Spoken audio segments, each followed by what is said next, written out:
She's published widely in top international peer-reviewed journals and is currently an editor of the Cambridge Journal of Regions, Economy and Society.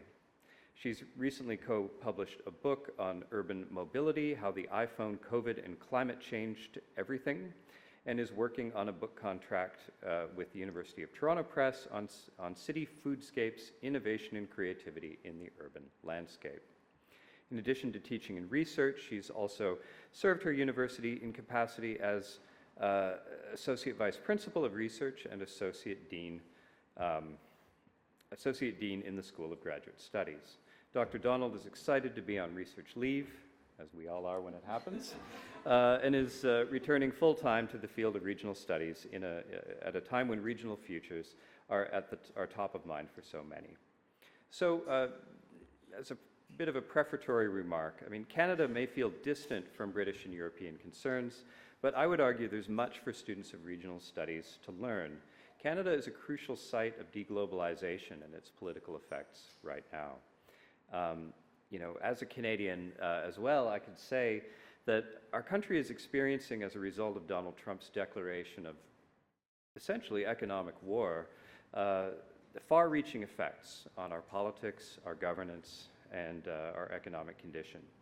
You know, as Betsy will discuss, these effects are highly regionalized as well, cutting to many of the themes that we are interested in through the lens of regional studies.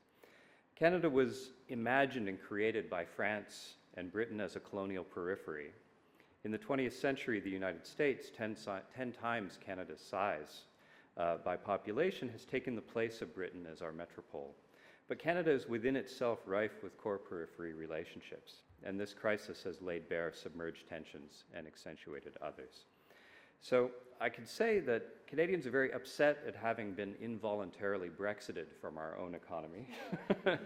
And I'm especially interested in hearing what Professor Donald has to say about this state of affairs. So please let us welcome Dr. Betsy Donald. Well, thank you so much, Zach. I had the pleasure of sitting beside Zack yesterday, but then that means he remembered that I was here. And I got an email last night, but I'm very honored to be here to be able to present to you this research that I'm starting on, this whole idea of Canada's real sudden crisis in terms of the threats of annexation by the person south of the border. And I swear I'm not going to mention that name. And just the tariff threats. I'm not sure if people are familiar with the tariffs that we have. 35% on all non-CUSMA compliant goods, 50% on metals, that's aluminum and steel, which is a huge industry for Canada, 25% on non-US automobiles, so that is most of the automobiles in our country, and a threat of an extra 10% because he didn't like an ad that somebody put out. So it's a very, very unstable situation, but it really means that we have to rewire our economy. It's quite fundamental, and Mark Carney, our new Prime Minister, who many of you know has been the former governor of the UK from 2013 to 2020, has become Prime Minister with this sole objective to try and realign, reconfigure, rewire our economy. So today I want to kind of look at that context through the lens of something that I've done a lot of research on, and that's the food system. And before I start, I think I want to just quickly talk about why does this matter. I know that Canada is not super popular place to think about often in Europe and the UK. I know Zack and I were talking about when we were PhD students, our supervisor said, if you actually want to get published, you shouldn't talk about Canada, like nobody cares about Canada. But I would disagree about that now because, Canada is a real country. Just if there's any Americans in the audience, we are actually a sovereign country north of you. We have our own institutions, our own infrastructure, our own values, which we cherish. And we are very insulted by what's happening by the person south of the border.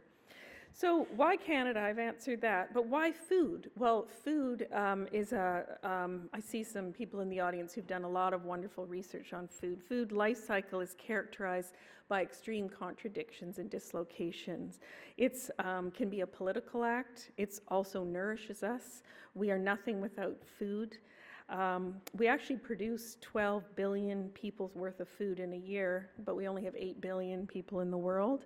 But 1 billion of those people are undernourished, and probably 500 million are actually hungry every day.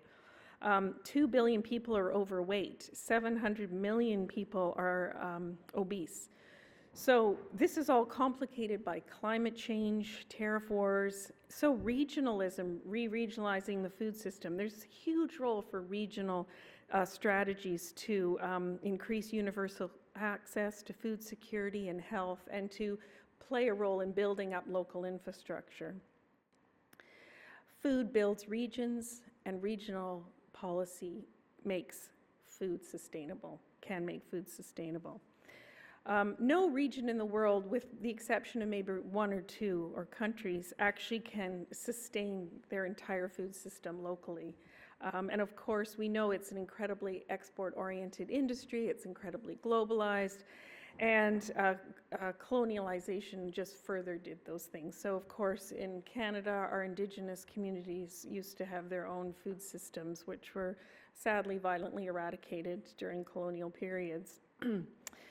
So the crisis then for Canada with these, as Zack called it, our self-imposed Brexit war, is that many Canadians have turned to eating our own food to try and rebuild our regional system. So you're seeing this huge interest in food shopping practices, but we're also seeing a response to broader economic crisis in terms of the crisis of the food industry itself, because Donald Trump has insisted that he wants to go after our supply management system, which is a unique institutional innovation in Canada that protects our dairy, our eggs, and our poultry. And that's something that he really wants to renegotiate. He's really bothered by it. So that's a new threat to our economy. So you can see we're really struggling. If we've got 50% on metals, aluminum and steel, 25% on non-US automobiles, 35% on non-CUSMA compliant goods, and then plus a 10%, and then an erratic whenever he feels like it, and then wanting to get rid of our supply management system. It really is fundamentally transforming our economy. We are really at a point. So what am I going to do today? The usual overview, because this paper really came out of some research that I've been doing on, well, if we're going to eat locally and we're going to try and revitalize our food sector, what does that mean exactly? Canada is a major supplier of food. It's about 7% of our gross domestic product in 2024. It's a major employer, 1 in 9 jobs in the food industry. That's about 2.3 million people. Half of it is exported, and our top exporter is the US. So the context, again, just to remind us, is that the Canadian food system is global, as I just said, but it's really reliant on the US for fresh food imports. So the majority of our fresh food comes from the US. And our system is really challenged now because of the geopolitical tariff wars and protectionism. And we have seen in response this incredible demand for local food by Canadians. Canadians are trying to do whatever they can to kind of respond to this real external threat, this surprise. The threat of annexation is real. The US president has really heightened Canadian nationalism as a result. He talked about Canada becoming the 51st state, and every time we think that's stopped, it comes back again. The Canadian ambassador, the US ambassador to Canada, is offended by the fact that Canadians are offended. He doesn't understand why we're upset. And so it's really kind of an interesting situation. And as I mentioned, the real erratic trade policies have prompted Canada to seek other trading partners. So there's this real new realignment. And is there evidence of realignment? Well, 11 months in, the statistics are out.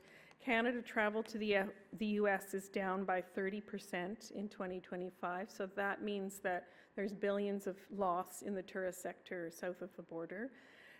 Canadian demand for US products is down. But we know that the realignment of the Canadian economy is obviously way more complicated than the consumer trend. If we can just buy Canadian. We know our economies are much more complicated than that. The Buy Canadian movement has a potential to add roughly $10 billion to the Canadian economy, lifting growth by about 0.3%.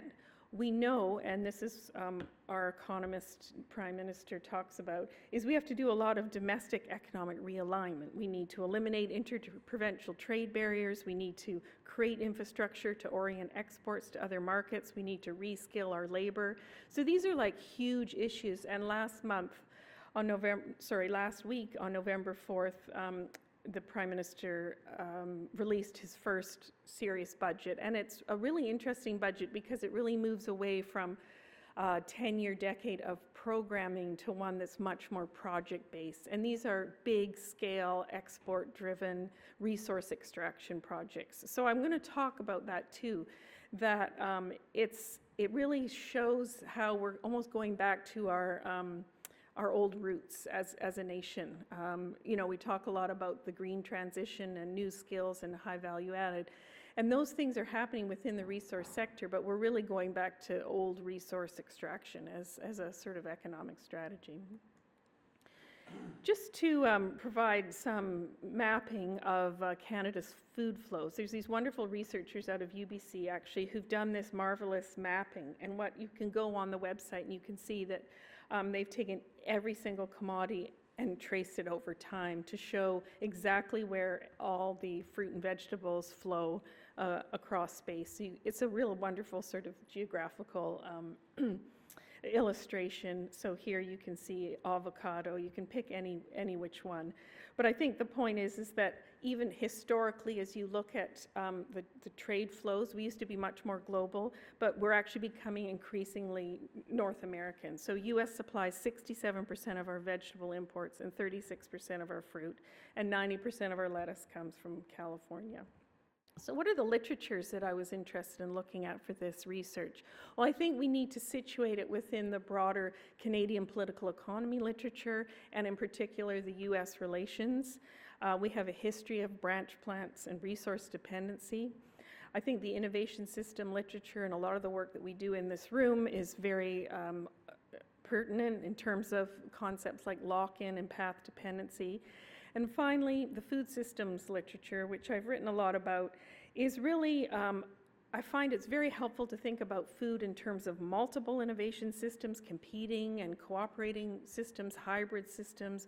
We have a large industrial agro system, North American system in Canada. We also have a ethnic cosmopolitan food market given our notions as a nation of immigrants. And then finally, a local food system, which is much more rooted in place and providence and growing, but not as big as a lot of people would like to see. So let's look at this idea of Canadian political economy and US relations. You see on the historical timeline, we've had a mixed history of free trade with the US. Prior to the area of free trade beginning in the 1980s, we had a largely branch plant and resource-based economy. 60 years ago, actually the same time as the regional studies started, Canada had a managed free trade agreement for auto industry with the US, and that was, from Canadian standards, a very successful kind of first attempt at eliminating the borders and tariffs between the two nations and creating this highly integrated system, which many of you in this room know much more about than I do.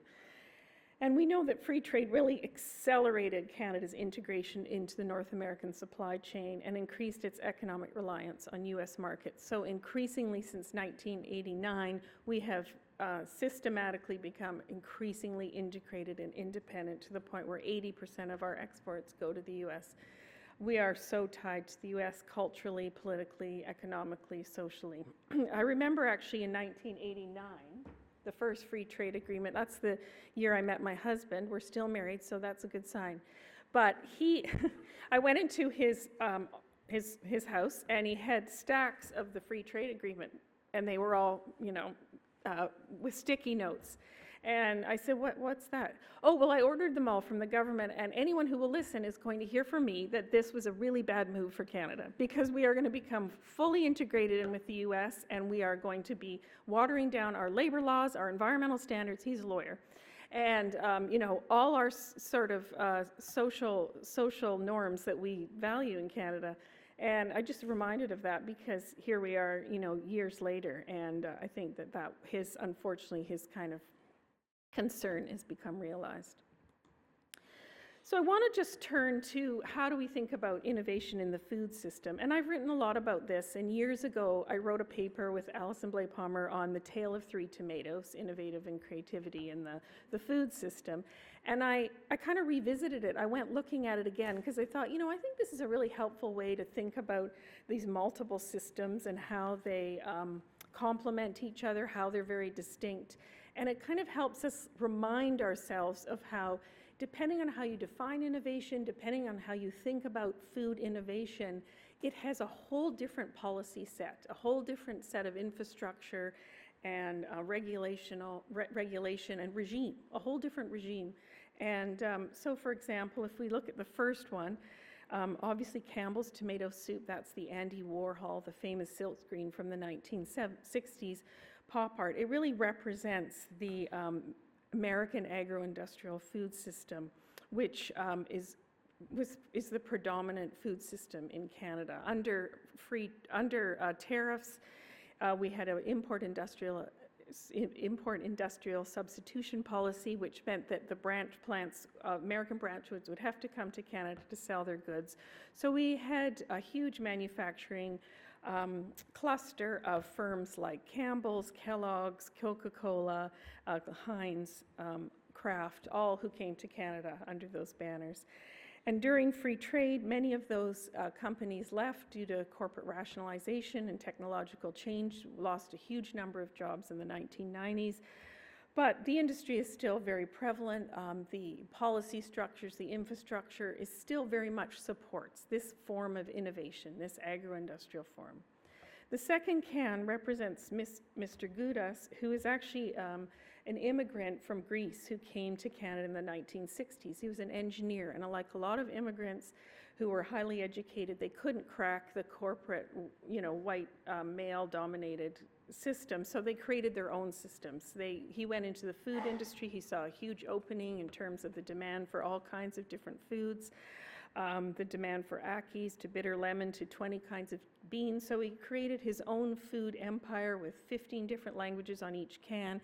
And I remember my interviews when we looked at the food industry back then. So many of the ethnic groups that I talked to said, oh, I thought he was, you know, Jamaican. I thought he was, you know, because he had this ability to connect with the different communities and their own diasporas and their own supply chains and networks. And then, of course, the third can represents the local, fair trade, biodynamic, the focus on health and traceability and trust and farmer. And the whole realization of, and the reclaiming, for example, of indigenous foods. And I still think those have value in terms of thinking about how those systems are different, what kind of carbon footprints they create, what kinds of pesticides they use, what kind of health impacts they have.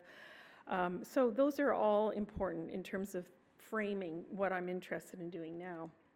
So my research questions for one of the papers that I'm working on is that if Canada is going to try and grow more of its own food produce, what role might technology like AI and automation play in this process? People are talking about we don't have the labor, we don't have the skills, we have horrible weather.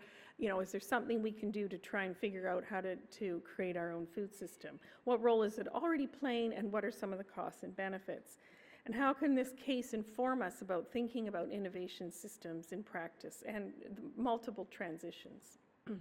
So what I've done is I've actually started, if you think about the three cans, I've started on the first can, the Campbell's tomato soup can, and looked at I'm looking specifically at the food produce cluster in terms of the agro-industrial food system.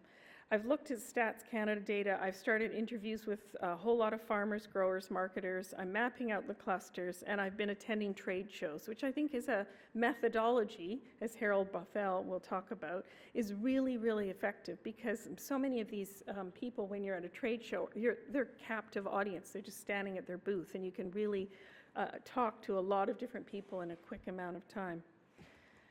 So what are my results? One of the things I've discovered, and I didn't know this, but maybe some of you are already familiar with this, that Ontario's greenhouse vegetable sector, and the three products that we're talking about are tomatoes, cucumbers, and red peppers, because they're all very easy to grow in a greenhouse. It's actually the largest in North America, one of the largest clusters in the world. Its history is rooted in Italian and Dutch family entrepreneurship, but its technological innovation is coming from, so there's a great strength of family ties, but the technological innovation is mostly coming from the Netherlands, although Canada has some innovation in AI robotics. What's really interesting is that the government is putting a huge amount of investment into the greenhouse sector right now, but actually over 85% to close to 90% of greenhouse products is exported to the US. So we're investing in this massive greenhouse infrastructure, but then we're exporting these fresh fruits and vegetables to the US. And we actually produce so much of this tomatoes, cucumber, and pepper, that when Trump actually imposed, I think it was 3 days in March, he did some crazy thing where it was just piling tariffs on, and none of this produce could get to the US. There was a realization that we just weren't even capable of eating all this salad. Like, it was just not even possible for us to absorb it. So you can see how contradictory these systems are, and how strangely they are. So here's just some visuals of this greenhouse cluster in North America. If anyone been to Leamington, Ontario, it is unbelievable when you go there. It is just acres upon hectares upon hectares of greenhouse glass. 170 greenhouses, 1,740 hectares, 1.9 billion in annual farm gate sales.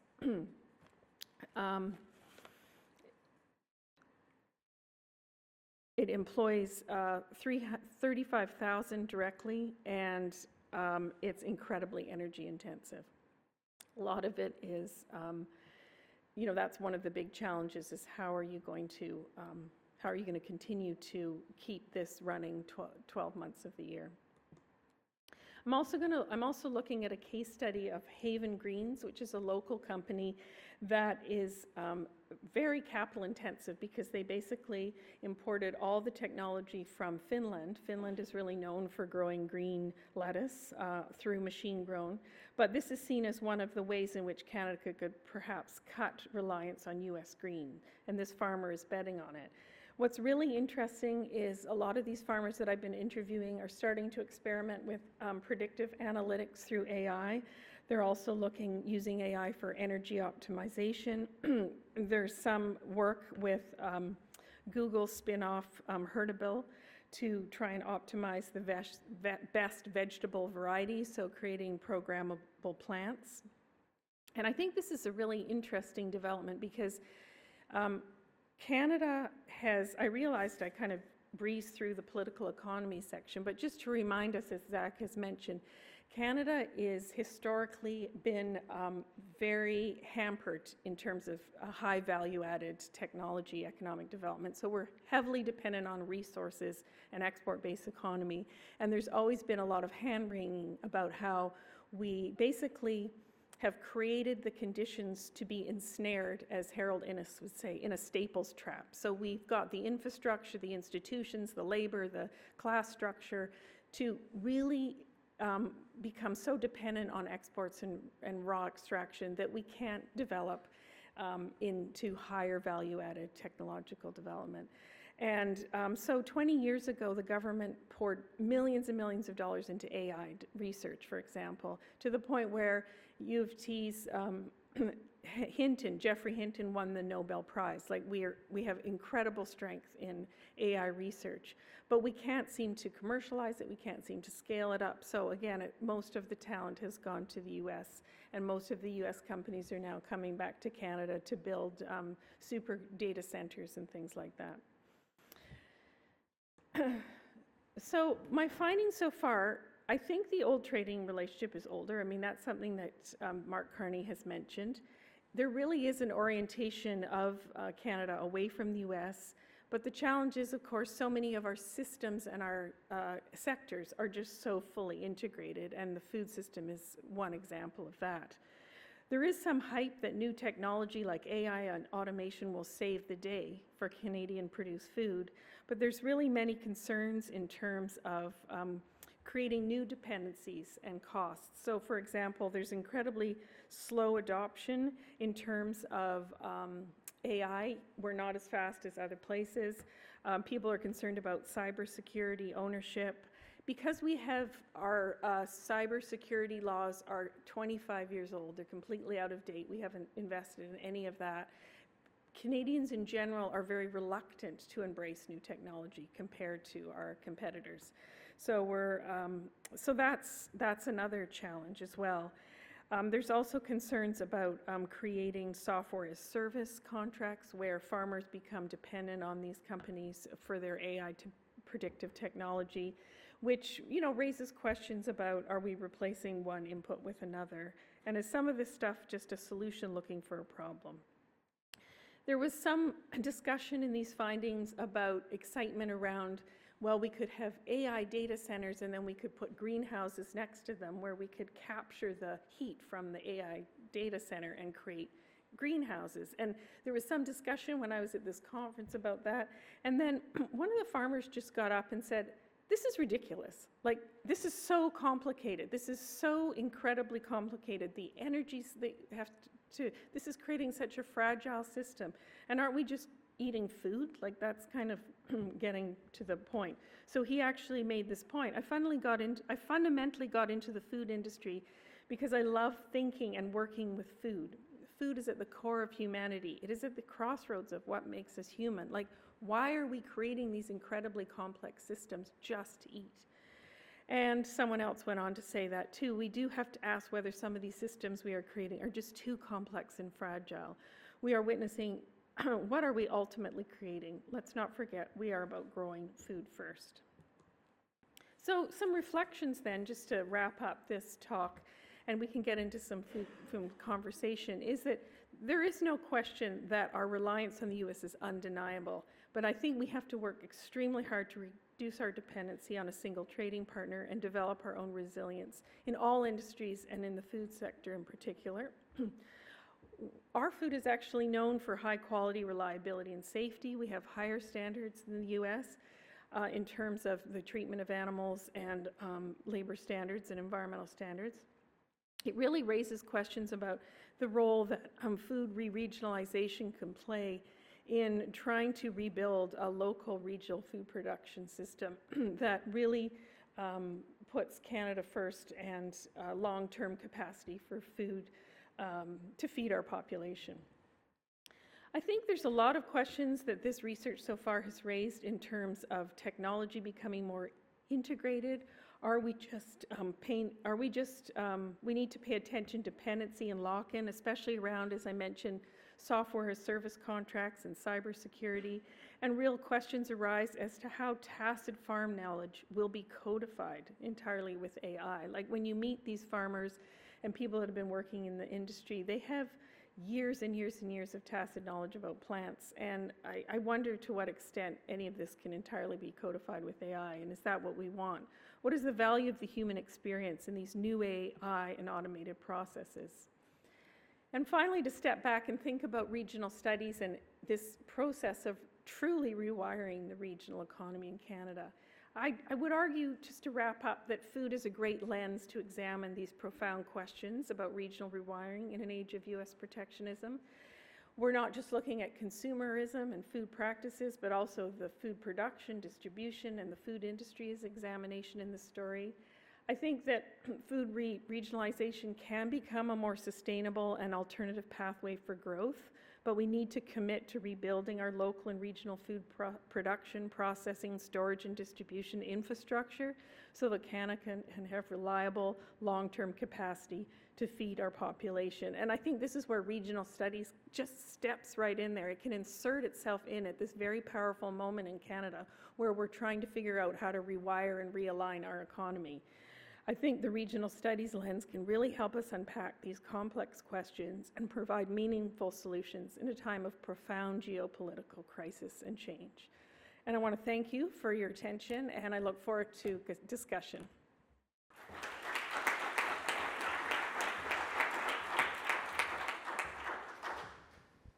So thank you so much, Betsy. We do, I think we should throw it open to some questions. Simona, I see your hand flew up. I see another hand back there. Yeah.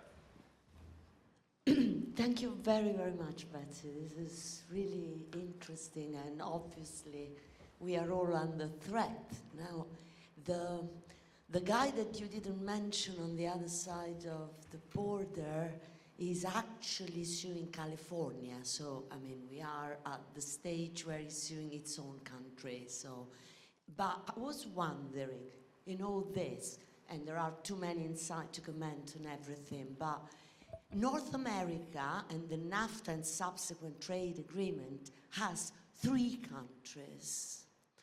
In all this has not been, mentioned that a stronger relationship between Canada and Mexico, for example, could be also, a sort of way out from this US dominance. I mean, and I see that also in Europe, right?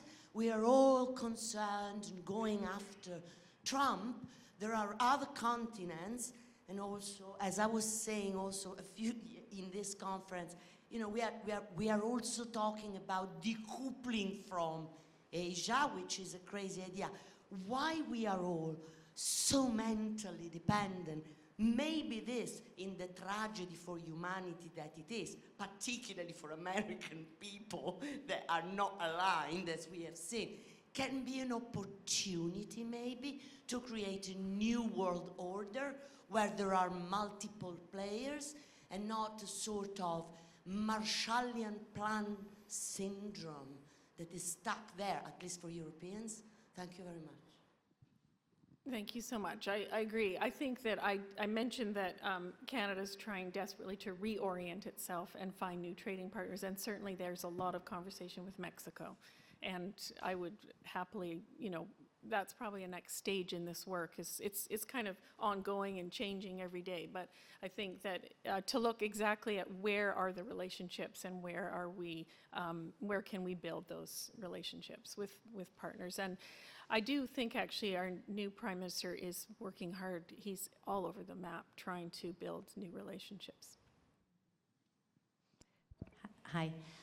I wish I could say I was from Canada, but I'm not. I'm from the place that we're not mentioning. But I love Canada, and I wish I were Canadian, and sometimes I lie and I say I'm Canadian. So just getting that out of the way. This is not my wheelhouse, but I do, and excuse me for the naivete, but is there perhaps the opportunity, I think that this is even more of a global question, but an opportunity for a paradigm shift in the way we think about food and the regional food, indigenous food, local food, all of those things. I mean, it's like the idea, even that map that you showed. The much maligned avocado, which it should be, or having blueberries in January. It's that some of these, how much of this can be addressed if we were able to, again, have that paradigm shift in the way we think about what it is we deserve to eat, in January in Dublin. So that's my question. No, that's an excellent question, and I was hoping to, I feel like that's something I really wanted to emphasize in this talk, is that this is where I think regional studies as an analytical frame is so helpful, because even when I was doing my interviews, you can kind of get swept up, in whatever industry you're talking about, and then all of a sudden you're all with them, and then you step back and you go, wait a sec, there's more than one innovation system here, and this is something that regional theorists think about. And it reminded me to go back to some of that work about the multiple innovation systems. And the local is a very important one. But I agree. That's actually what we need. We need conversations about what kind of society we want, what kind of paradigm shifts we want. And we were having those conversations. So, maybe we were talking about this, Zack and I, that there was a green transition. We were talking a lot about Indigenous rights and truth and reconciliation. And, Indigenous people can teach us so much about, food sovereignty and food systems and sustainability. It's just so humbling when you learn more and more about the incredible Indigenous communities that live in Canada. But we were just saying there's such a rush now, or there's such an anxiety to try and realign, that it seems that we're quite comfortably going down the paths that we're familiar with, which are those resource-based extraction. We want to be the energy powerhouse of the world. That's what our Prime Minister talks about. And we're, very busy making new oil and gas pipelines and new minerals extraction. So this is where I feel like we're losing the opportunity to have a conversation. So in a way, I'm very honored to be here, because if this is recorded, maybe someone in Canada will listen to this, and maybe there'll be an opportunity to see if we can start the conversation again. Because right now, all we're hearing about is crisis and urgency. So the only thing we can do is just keep extracting, because we're good at that. We know how to do that. So, but, is that sustainable? Question mark. Thank you for your question. Hi, thank you very much for your talk, amazing talk. Just to sum to the nationalities, fellow Mexican here. I completely agree with you. I think that, the pressure that both countries, both Canada and Mexico, are receiving from the US now, it's quite high. US MCA agreement should start reviewing in the next coming years. Mm-hmm. And so I was just curious to know if you have some sort of perspective with respect to what could happen, particularly with respect to maybe how actually the Canada-Mexico relationship can actually evolve. The problem is that we have this massive wall, no, between the two of us, which is the whole of the US, no. So, and I was thinking, because I don't know how much of the avocados that are coming to Canada, imported from the US, are actually imported from Mexico first, right? So actually, I have no idea. I can both ways. How much of the food that is consumed in Canada actually comes from Mexico, and the tomatoes that we eat in Mexico actually come from Ontario. Yeah. Well, I think actually that map I showed you, I think we could start with that, and you can look historically, and those researchers have done some really great work on that. But I agree. I think that there's great opportunity, and I think there's a desire on the part of Canadians, and certainly even in the grocery store, if people see Mexico, they buy it over Americans now. I know that's just anecdotal, but there is. Sorry, did you have more questions? No. I just want to because I forgot because I haven't heard about these projects that Mark Carney announced. So I just wondering if in one of those is actually something more maritime, that actually instead of passing through the U.S. by land, maybe it's just the Pacific coast. I know. Do you know? Thank you. Well, what we're seeing are discussion of port infrastructure, really about exporting liquid natural gas to Asia as is sort of the primary thing that's being talked about, rather than maybe container shipping expansion and that kind of thing. It's really about exporting stuff that comes out of the ground, primary resources.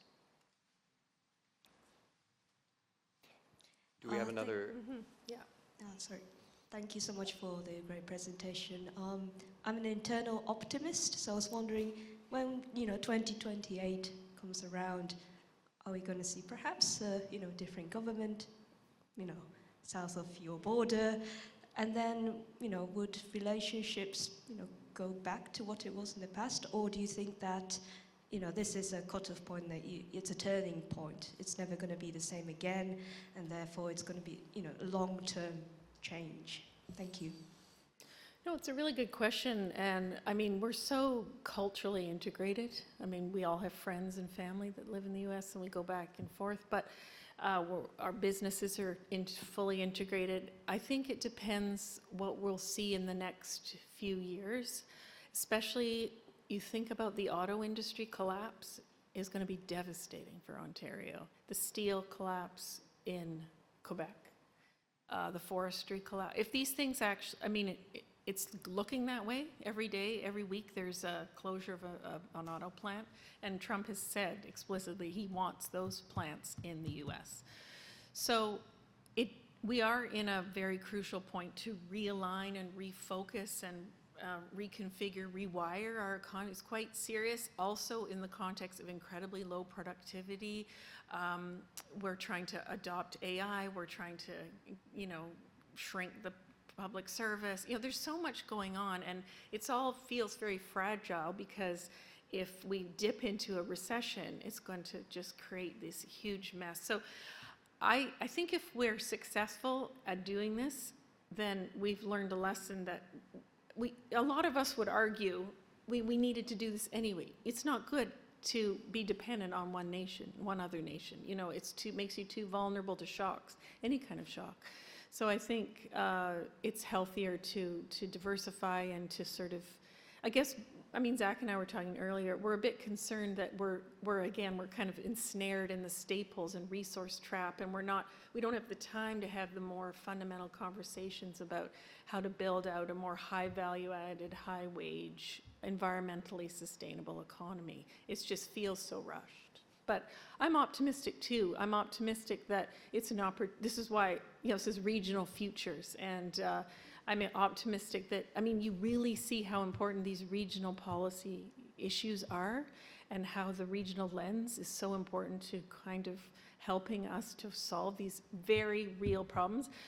Zack mentioned that I used to be the Associate Vice Principal of Research at my university, and I loved the job. It was a great privilege.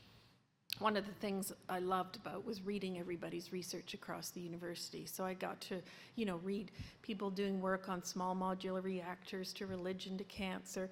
And I realized I'm so lucky that I got to be trained as a regional scientist because it really gives you the tools to cut through the chase and kind of say, well, why does this matter? What's the impact on the community? Why do people care? And a lot of researchers, their work is brilliant, but sometimes they are not able to really articulate that and then provide that excellent kind of knowledge to the policymakers or the planners or the people who are working in the field. So that was a very nice, optimistic take on things. Good. I'm considerably less optimistic, if I can add a little gloss on that. I'm not even sure Canada will exist in 20 years. Don't listen to him. Part of that is the intense economic and political regionalization of the country.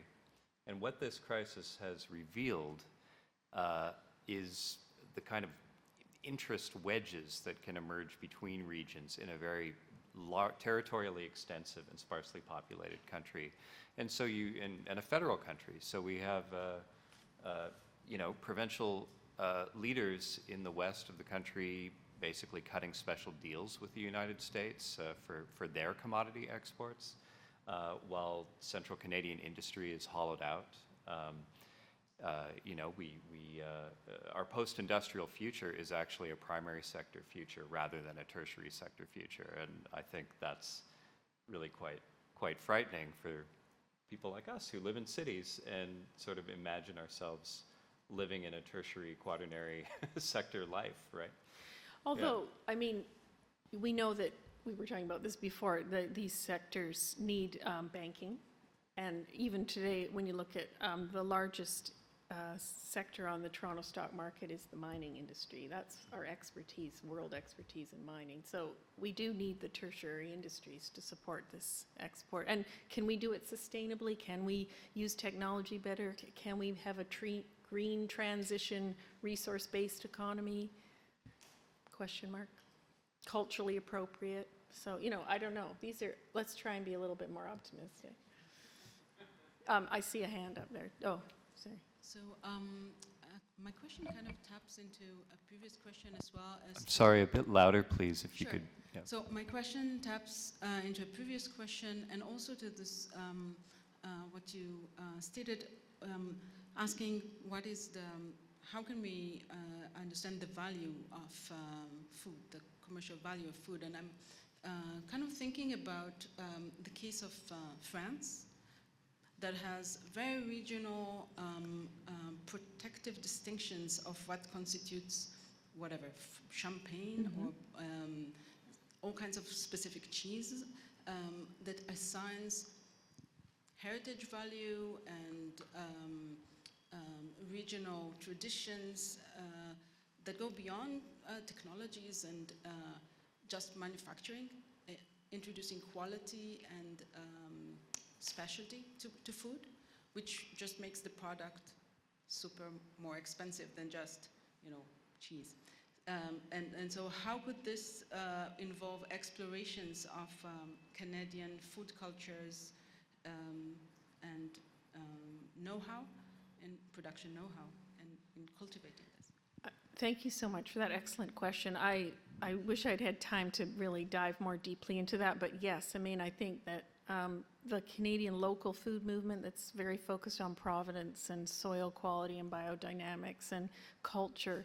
The Quebec is, distinct society with a French base, and they're, have their own very vibrant cheese industry and other food industries. But I think a lot of Canadians who are passionate about, deeply embedding food in the food regions, again, look to France and look to Italy for their terroir designations and those things as kind of inspiration. And we've tried a few of those in some places as well, trying to slow down the system. But I think that that's what's helpful, again, about the regional lens, is recognizing these multiple innovation systems and what values people place on food industry.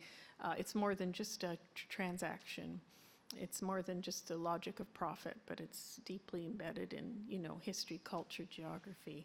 And again, I would mention the First Nations in Canada, the Indigenous people, have had for 10,000 years, even 13,000 years, there's evidence of a very robust and rich food system. When colonizers came to Canada from Britain and France, it was the Indigenous people that taught them how to survive by giving them pemmican and bannock, and, all the knowledge that they needed to live. So there was a movement, there's a very, there was, I shouldn't say was, but there is much more attention to that, but it's just been muted now, because it's like, it's interesting in a crisis how, okay, great, all that stuff's great, but we got to focus on the economy. That's kind of, and Canadians seem to be buying into that now, and that's always the dilemma, the trade-off.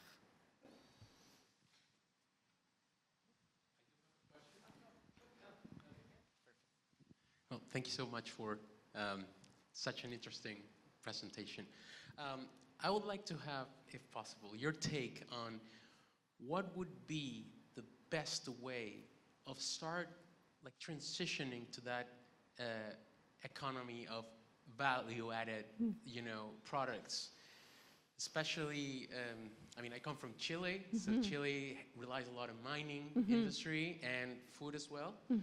But that's always been the struggle. Like, how can we, start creating these things that move beyond just a resource-based economy? And I know that in terms of legislation and in terms of, the political structure, it's not so comparable to Canada. We don't have federal states and whatnot. But in those type of things, I think there are quite some similarities. And I completely agree with a question that they mentioned before. I think today we are just in a different geopolitical, landscape. And that's why I feel this topic is extremely relevant, because it's kind of shifting the world order of trade.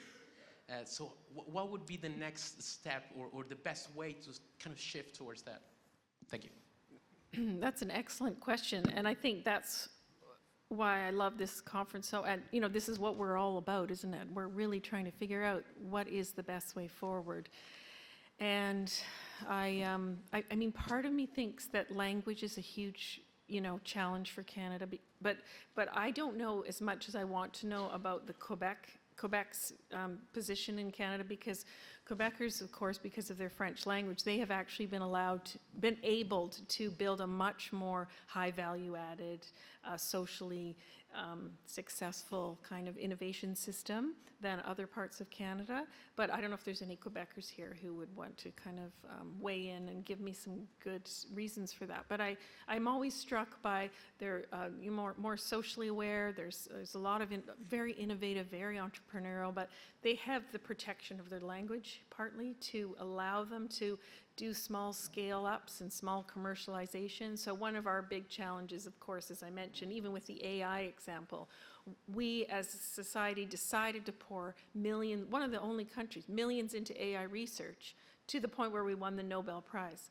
But we cannot get to the next stage, which is the commercialization and the scale up. We just allowed the American, and we sometimes have these weird ideas of what innovation is, like even on a very prosaic level with things like Uber and Lyft. Oh, that's so innovative, we've got that in Canada. I'm like, why are we vacuuming out a local economic activity, which used to stay entirely within, this really bugs me. I actually wrote a book on it because I'm so mad about it. But why didn't we just say, no, let's create our own systems, our own apps, our own technologies, and keep the money in the local economy?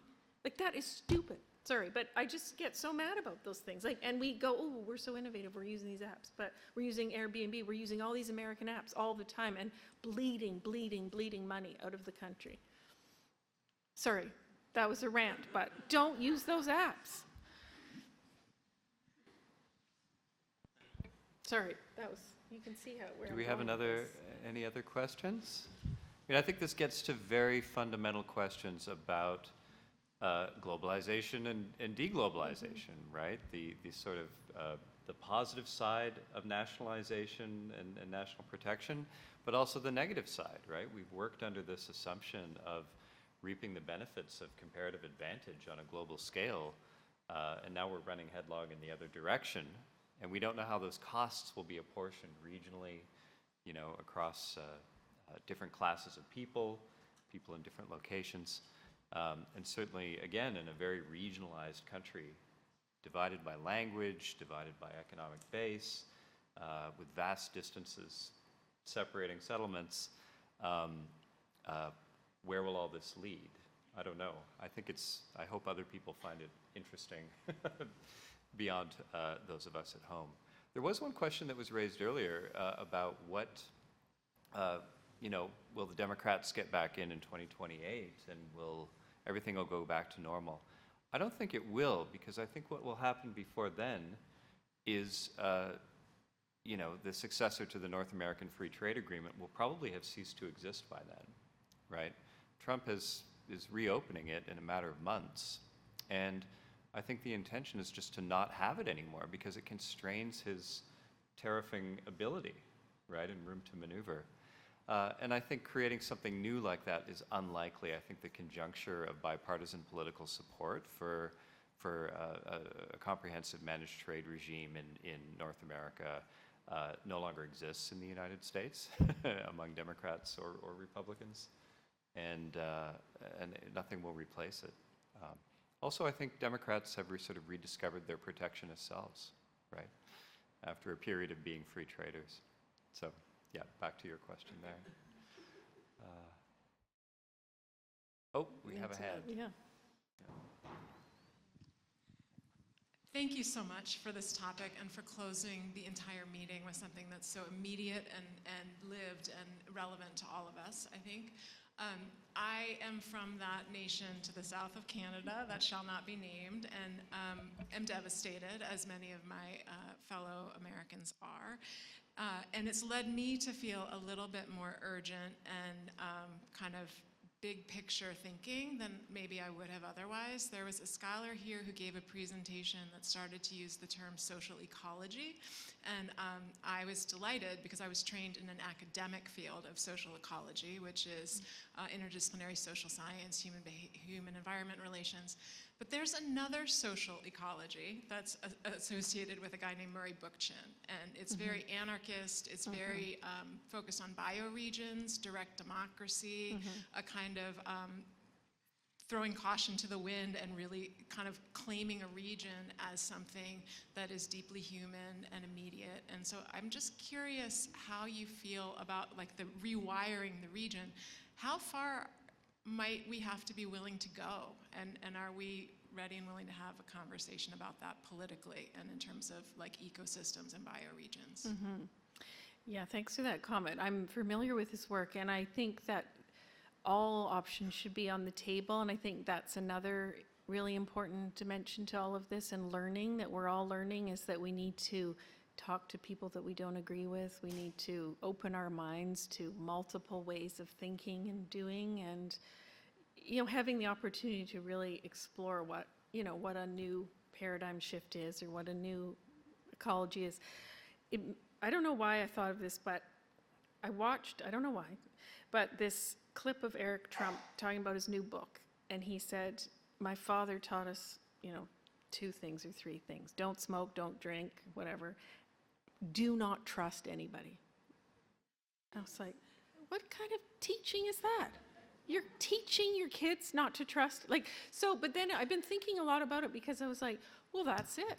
That's the problem with what we've got. I mean, Trump is very transactional. He doesn't think about the history, the geography, the culture, the diplomacy, the relationships that we as regionalists, or people who care about democracy or regions or ecology or humans or non-humans, or, if you don't trust people, if you don't trust society, civil society, what is there?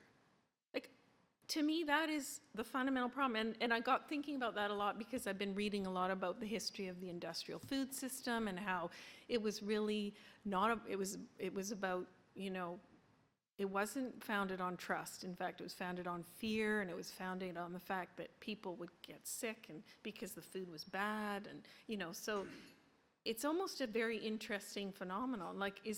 Is the culture founded on other things like fear and antitrust? And I don't mean it in, legal way, but trust. If we don't trust, then I don't see how we're going to create societies that work. So I think it's good to be very open to all these kinds of ideas. Yeah. There's another hand up over there. Thank you for your question.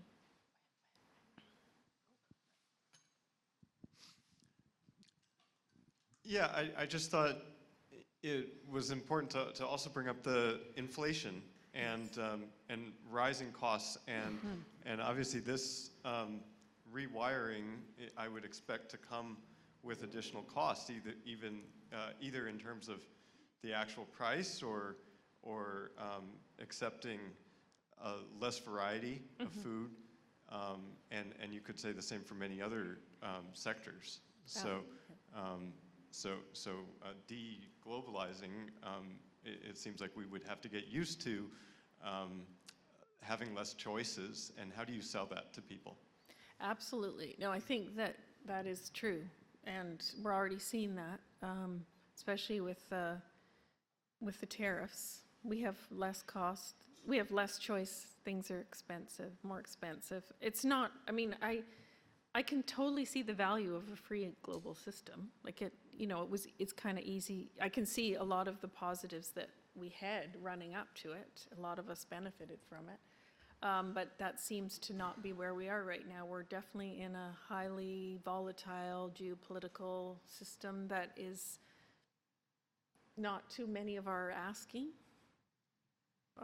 But yeah, and things like inflation. Thank you so much for coming. Yes, this is not as easy, this system. It's not, it's going to be more expensive. But maybe we can think about how do we take care of our more vulnerable community members? We haven't done a very good job there. We've seen, under globalization, we saw profound inequality growing unequal societies. Maybe we rethink that in this system, these new systems of the future, where they're smaller, they're more regional. We take care of our other humans or animals or people. We're more trusting. I don't know, utopic societies. Like regionalists have always had utopic visions of societies. Yeah, I mean, I think the political implications of this are going to play out in the coming years. As usual, we probably are all going to be a little bit poorer, you know, but politicians are not going to want to actually say that out loud. So we'll see how that plays out, right? We haven't seen the kind of political ruptures that we've seen south of the border and, you know, arguably in the UK and some European countries yet, but. Yeah, and we haven't obviously talked about disinformation and social media. And, you know, there's so many other variables here that are complicating things. And the rise of, I read a CSIS, our director of the spy agency, was talking about the radicalization of a lot of young people now that they've never seen. Just all these things that, you know, we never had to think about as regional scientists. But I'm so grateful that you took the time to spend the afternoon, and it really means a lot that you stayed until Friday at 4 and that you were here and asked so many wonderful questions, and for Zack for hosting this, and the Territory Politics and Government, and the wonderful Regional Studies Association, which is just my favorite place to be. So thank you so much for coming and engaging.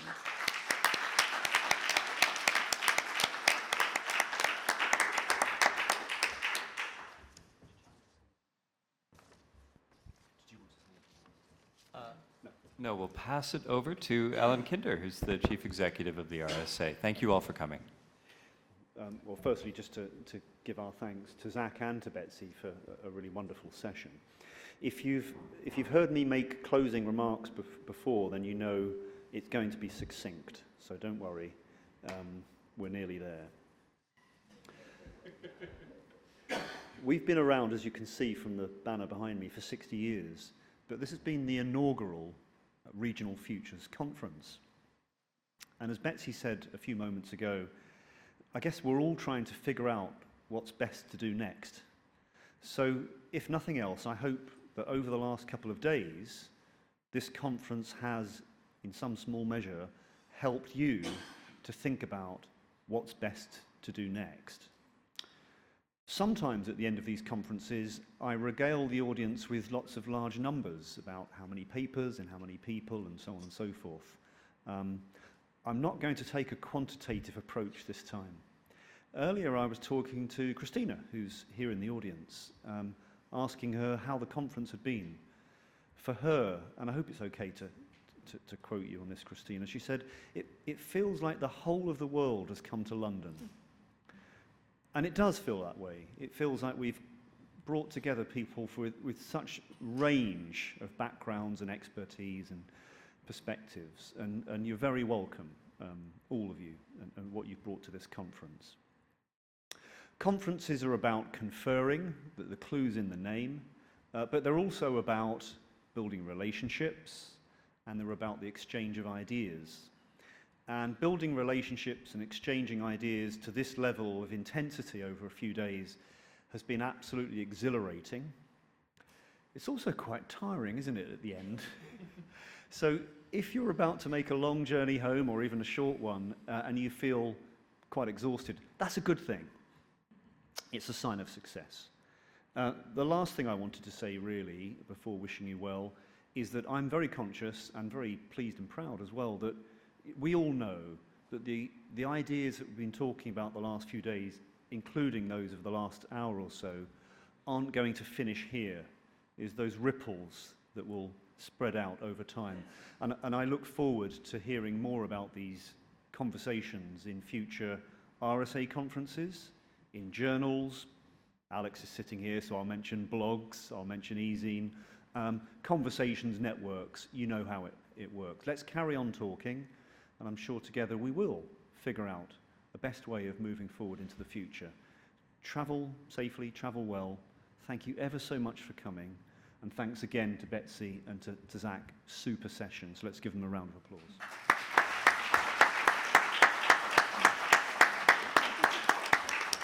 Thank you.